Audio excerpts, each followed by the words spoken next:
victory that has turned into a disappointment for many. Scott Brown did vote for that stimulus bill. I'm sorry, we're supposed to call it the jobs bill. He never really called himself a conservative, but he kind of rose to the ranks as this sort of populist, anti-government type. And now that he's in there, people are concerned that he is going to indeed just kind of stick his finger in the air and see which way the wind is blowing, and vote contrary to what people had perceived as a conservative ideology. He's disappointed that people are upset with him. He says, "I hope my vote today is a strong step towards restoring bipartisanship in Washington." So apparently that's what he is more concerned with, is bipartisanship.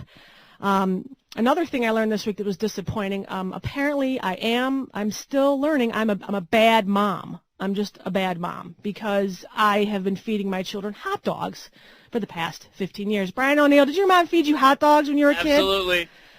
I just wonder, this came out from the American Academy of Pediatrics, and I just, with everything going on in the world and health, and is there really something more worthy they could be spending their time on? They came out, and of course, as many of you know, it's the whole choking hazard. People say they're too concerned with the usual popcorn and peanuts and candy, when apparently the majority of choking incidents under young children, it's hot dogs. And they're challenging inventors, if you will, to make a choke-free hot dog. They want it to be more tubular and longer so that it will not get lodged in a child's throat.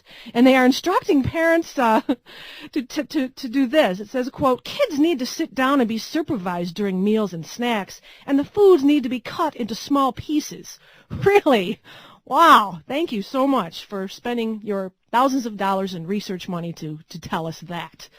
You're listening to the Amy McManus Show on AM 1480 WLEA. AM 1480.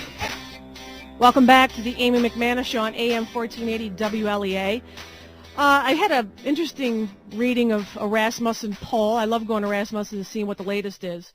63% of the political class think that the government has the consent of the governed. However, 61% of Americans do not believe that the government has the necessary consent.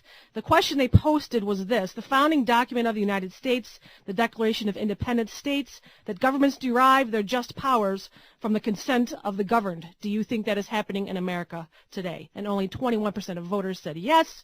63% of the political class, i.e. those who work in government, said yes, and 61% of Americans said no. I'd be really curious to see what our local people, Winter and Bacall and Young and Massa, had to say to that question. Somehow I have a feeling that they probably would agree with the typical political class, but who knows? The media should be all over that one, because I think that says a lot. It's a huge disconnect. The media is continuing their attacks on Sarah Palin. A couple of weeks ago, they had the show Family Guy air a segment where I don't even know the character. I don't even watch the show, but apparently the son dates this young girl with Down syndrome. And he's talking to her, and he asks her where she's from, and she says, "I'm the daughter of the former governor of Alaska." And then she says, "Get up and come over here and give me a massage."